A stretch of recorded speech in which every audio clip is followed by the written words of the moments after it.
Hello मेरे प्यारे साथियों, नमस्कार। मैं महेश राजगुप्ता स्वागत करता हूं आपके अपने यूट्यूब चैनल परीक्षा एकेडमी पे। मेरे प्यारे साथियों, आज के सेशन में हम मुगल काल के प्रश्न करने वाले हैं। आज का टॉपिक बहुत ही महत्वपूर्ण रहने वाला है।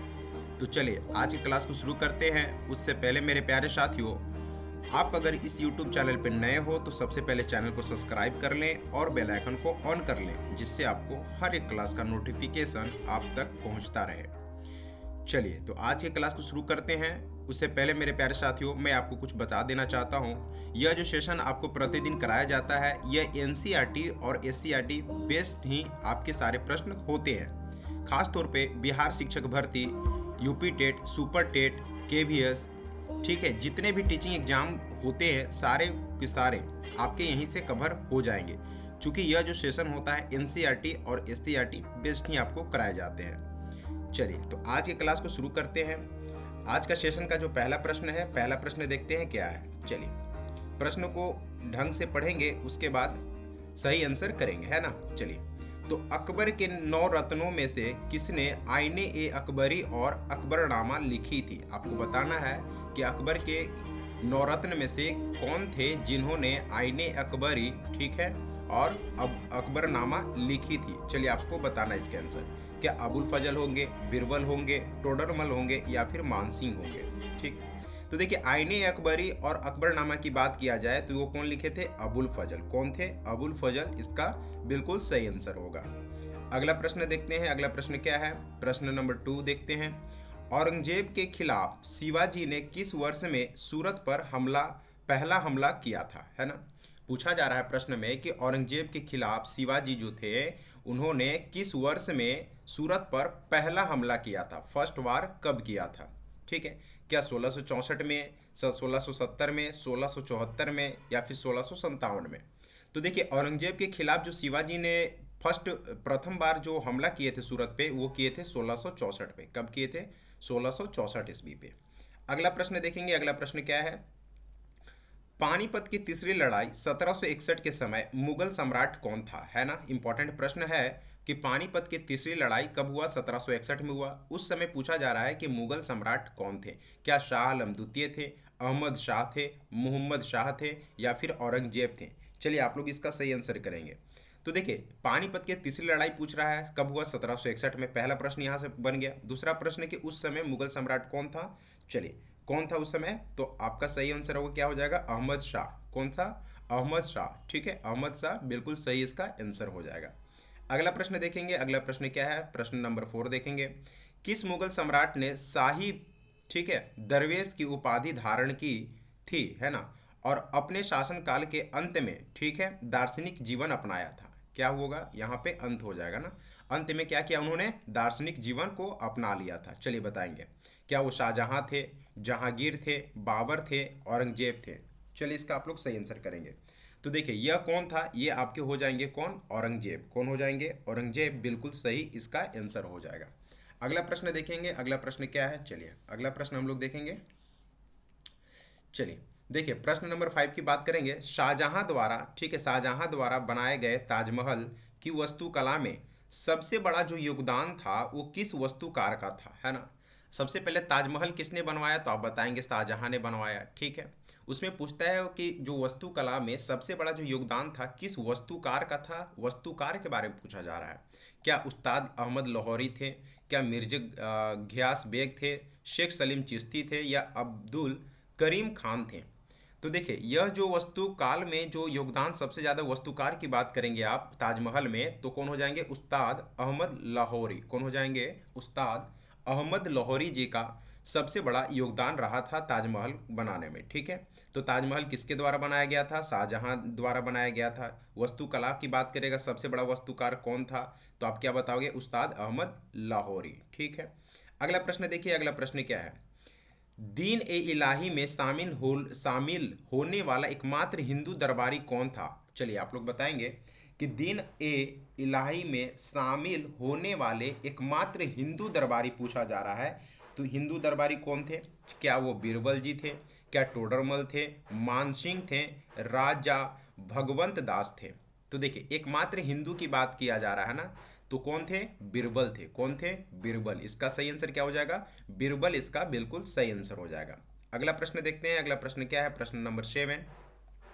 हुमायूं ने शेर शाह सूरी से 1540 ईस्वी में किस युद्ध में पराजय प्राप्त की थी? चलिए इंपॉर्टेंट प्रश्न है। देखिए सबसे पहले आप डेट भी याद रख लेंगे कि 1540 है ना, कि हुमायूं ने शेर शाह सूरी से 1540 में किस युद्ध में पराजय की प्राप्त की थी? क्या चौसा का युद्ध हुआ था, कन्नौज का युद्ध हुआ था, बिलग्राम का युद्ध हुआ था, या फिर पानीपत का युद्ध? तो देखिए 1540 अगर आपको पता होगा कि इनमें से कौन सा युद्ध हुआ था तो आप इसका सही आंसर कर पाएंगे। तो मैं आपको बता देना चाहता हूं कि इसका जो सही आंसर हो जाएगा कन्नौज का युद्ध। क्या हो जाएगा? कन्नौज का युद्ध, जो कि 1540 में हुआ था।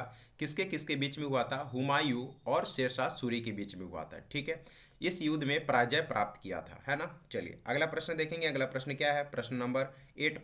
मुगल काल में राहधारी, ठीक है, मुगल काल में एक ठीक है, राहधारी कर किसके शासन काल में शुरू किया गया था? चलिए बताएंगे आप लोग। यह जो राहधारी जो कर होता था एक, तो किसके शासन काल में शुरू किया जाता था? शुरू किया गया था बाबर के कार्यकाल में, हुमायूं के कार्यकाल में, अकबर, या फिर औरंगजेब? चलिए इसका क्या सही आंसर होगा? तो देखिए यह जो कराया गया था ना, जो राहधारी था, कौन किया था? तो अकबर। ठीक है, मुगल काल में किसने किया था? अकबर के द्वारा यह कराया गया था शुरू। अगला प्रश्न देखेंगे। प्रश्न नंबर 9 देखेंगे। किस मुगल सम्राट ने बंगाल में अंग्रेजों को व्यापार की अनुमति दी थी? इंपॉर्टेंट प्रश्न है ये, बहुत सारे एग्जामों में पूछा भी गया है। चलिए आप लोग बताएंगे कि किस मुगल सम्राट ने बंगाल में अंग्रेजों को क्या किया था? व्यापार की अनुमति दी थी। चलिए आप लोग इसका सही आंसर करेंगे।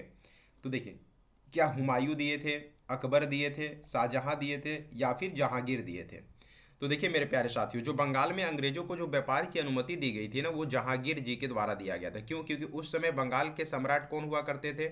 जहांगीर हुआ करते थे, है ना। तो इन्हें क्या किया था? अंग्रेजों को व्यापार की अनुमति दे दी थी। अगला प्रश्न देखेंगे। अगला प्रश्न क्या है? प्रश्न नंबर 10 देखेंगे क्या है। जहांगीर का सपना, ठीक है, नामक प्रसिद्ध पेंटिंग किस मुगल सम्राट के शासन काल की है? आपको बताया जा रहा है, पूछ रहा है कि जहांगीर का जो सपना था नामक एक प्रसिद्ध पेंटिंग था, उस किस मुगल सम्राट के शासन काल की है? क्या वो अकबर का है, जहांगीर का है, शाहजहां का है, या फिर औरंगजेब का है? चलिए आप लोग इसका सही आंसर करेंगे। तो देखिए जहांगीर का सपना तो किसके कार्यकाल का होगा? तो आप समझ जाओ कि ये जहांगीर का ही होगा, है ना। ठीक है, अगला प्रश्न देखते हैं। अगला प्रश्न क्या है? प्रश्न नंबर 11। किस मुगल सम्राट ने सिख गुरु अर्जुन देव जी को फांसी की सजा दी थी? बहुत बार प्रश्न पूछा गया है ये, है ना। लगभग सभी एग्जामों में ये प्रश्न पूछा ही गया, चाहे टीचिंग एग्जाम की बात कर ले, आप डिफेंस एग्जाम की बात कर ले, किसी भी एग्जाम की कॉम्पिटिटिव एग्जाम की बात कर ले, सारे में आपके ये प्रश्न बनते ही हैं। तो किस मुगल सम्राट ने क्या किया था? सिख गुरु देव जी को क्या किया था? फांसी की सजा दे दी थी। क्या अकबर, शाहजहां, जहांगीर, या फिर औरंगजेब? चलिए आप लोग इसका सही आंसर करेंगे। तो इसका सही आंसर क्या होगा? चलिए आप लोग बताएंगे। बिल्कुल क्या हो जाएगा? तो कौन हो जाएंगे? तो क्या हो जाएगा इसका सही आंसर? जहांगीर, है ना। जहांगीर ही ने क्या किया था? गुरु अर्जुन देव जी को फांसी मरवा दिया था, या फांसी पे चढ़ा दिया था, है ना। अगला प्रश्न देखेंगे। अगला प्रश्न क्या है? प्रश्न नंबर 12 देखते हैं। किस मुगल सम्राट ने लाल किले का निर्माण कराया था? आपसे बताना है कि लाल किले का निर्माण किस मुगल सम्राट ने करवाया था। क्या अकबर करवाए थे, शाहजहां करवाए थे, हुमायूं करवाए थे, या फिर बाबर करवाए थे? चलिए इसका आप लोग सही आंसर करेंगे। तो लाल किले का निर्माण किसने करवाया था? शाहजहां ने करवाया था। ठीक है, अगला प्रश्न देखते हैं। अगला प्रश्न क्या है? चलिए प्रश्न नंबर 13 देखते हैं। औरंगजेब ने किस प्रसिद्ध मराठा नेता को पकड़कर, है ना, फांसी दी थी? आपसे पूछा जा रहा है कि औरंगजेब जो थे वो किस ऐसे प्रसिद्ध नेता थे एक, जिनको पकड़कर उन्होंने क्या किया था? फांसी दे दी थी। क्या वो शिवाजी थे? क्या वो शिवाजी थे, संभाजी थे, शाहजी थे, या फिर संभाजी थे? इसमें आपके देखिए संभाजी संभाजी दो जगह हो गया, है ना। क्या हो गया? संभाजी संभाजी आपके दो जगह हो गया है। चलिए आप लोग इसका सही आंसर करेंगे। तो इसका सही आंसर क्या हो जाएगा? बी और डी दोनों सही आंसर है। क्यों? क्योंकि इसको चलो काट दो आप, है ना, एक। तो क्या हो जाएगा? बी। संभाजी को ही क्या किए थे उन्होंने? औरंगजेब ने पकड़कर उसको फांसी दे दिया था। ठीक है, चलिए अगला प्रश्न देखते हैं। अगला प्रश्न क्या है? प्रश्न नंबर 14 देखते हैं क्या है। बाबर के बाद हुमायूं के साम्राज्य को चुनौती देने वाला अफगान नेता कौन था, है ना। बाबर के बाद जो हुमायूं को साम्राज्य को चुनौती देने वाला जो अफगान नेता था वो कौन था? क्या शेर शाह सूरी था, बहलुल लोदी था, बहलोल लोदी होना चाहिए थे, टाइपिंग मिस्टेक है ना, बहलोल लोदी होगा यहाँ पे, दाऊद खान था या फिर सिकंदर शाह था। चलिए आप लोग इसका सही आंसर करेंगे। तो अगर मैं बात करूं बाबर के बाद हुमायूं के साम्राज्य को चुनौती देने वाला अफगान था, तो वो कौन था? शेरशाह सूरी। कौन था? शेरशाह सूरी इसका बिल्कुल सही आंसर होगा। अगला प्रश्न देखिए, अगला प्रश्न क्या है? प्रश्न नंबर 15 देखेंगे। फतेहपुर सीकरी का निर्माण किस मुगल सम्राट ने करवाया था? इंपॉर्टेंट प्रश्न है ना। फतेहपुर सीकरी का निर्माण किस मुगल सम्राट ने करवाया था? क्या बाबर ने करवाया था, अकबर ने करवाया था, जहांगीर या फिर शाहजहां ने करवाया था? ठीक है, तो आप सभी को पता होगा कि किसने करवाया था। तो अकबर जी के द्वारा ही क्या किया गया था कि फतेहपुर सीकरी का निर्माण कराया गया था, है ना, अकबर के द्वारा। ठीक है, याद रखेंगे आप सभी लोग। अगला प्रश्न देखिए, अगला प्रश्न क्या है?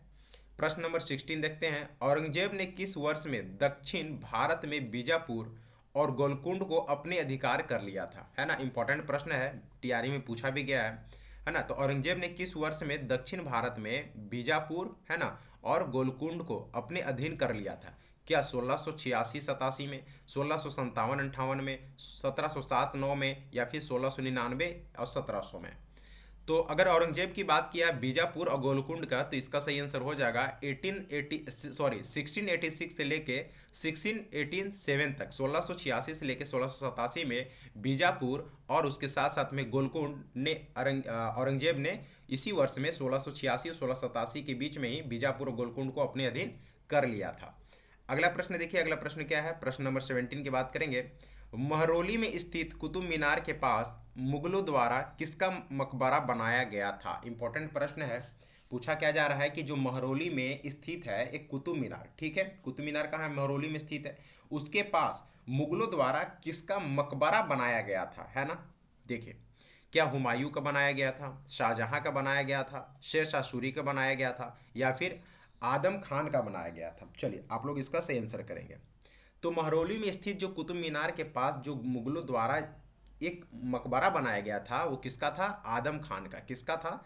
आदम खान का था। याद रखेंगे, इंपॉर्टेंट प्रश्न है ये एग्जाम के दृष्टिकोण से। प्रश्न नंबर 18 देखते हैं। प्रश्न नंबर 18 क्या है? अकबर के शासनकाल में भूमि सुधार और राजस्व नीति के प्रमुख योजनाकार कौन थे? ये तो आपके लिए क्या बोलते हो उसको, आप इसको इजी प्रश्न बोल सकते हो, लेकिन बहुत बार प्रश्न पूछे गए हैं। अकबर के शासनकाल में भूमि सुधार और राजस्व नीति के प्रमुख सिद्धांत योजना कौन थे, योजनाकार? क्या बीरबल थे, अबुल फजल थे, टोडरमल थे, या फिर मानसिंह थे? चलिए आप लोग इसका सही आंसर करेंगे। बिल्कुल, तो इसका क्या सही आंसर हो जाएगा? ये हो जाएगा टोडरमल। क्या हो जाएगा इसका सही आंसर? टोडरमल हो जाएगा। अगला प्रश्न देखिए, अगला प्रश्न क्या है? प्रश्न नंबर 19 देखते हैं। किस मुगल सम्राट ने गीता का फारसी में अनुवाद करवाया था? आपको बताना है कि कौन से ऐसे मुगल सम्राट थे जिन्होंने गीता को, है ना, गीता को क्या करवाया था? फारसी में अनुवाद करवाने का कार्य किया था। क्या बाबर थे, हुमायूं थे, अकबर, या फिर शाहजहां? चलिए आप लोग इसका सही आंसर करेंगे।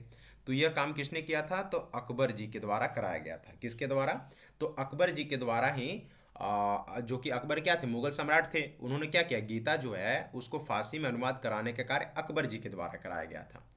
अगला प्रश्न देखिए, अगला प्रश्न क्या है?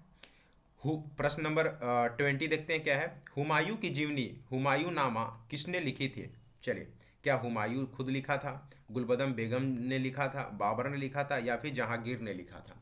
तो हुमायूं की जीवनी जो हुमायूं नामा किसने लिखी थी? तो बिल्कुल सही है, गुलबदम बेगम जी के द्वारा यह हुमायूं नामा लिखी गया था। ठीक है, आपसे पूछा लिया जाता है कि हुमायूं नामा में किसकी जीवनी के बारे में बताया गया, तो याद रखना हुमायूं के बारे में ही बताया गया। लेकिन हुमायूं नामा लिखा किसने है? गुलबदन बेगम ने लिखे हैं। ठीक है, तो चलिए आज के सेशन को हम लोग यहीं पे समाप्त करते हैं, है ना।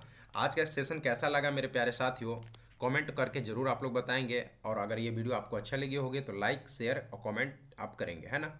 तो चलिए आज की क्लास को यहीं पे समाप्त करते हैं। उससे पहले मेरे प्यारे साथियों, आप अगर इस यूट्यूब चैनल पर नए हो तो सबसे पहले चैनल को सब्सक्राइब कर लें और बेल आइकन को ऑन कर लेंगे, जिससे आपको हर एक क्लास का नोटिफिकेशन आप तक पहुंचता रहे। ठीक है, चलिए मिलते हैं फिर अगले सेशन में। तब तक के लिए पढ़ते रहिए। चलिए, धन्यवाद।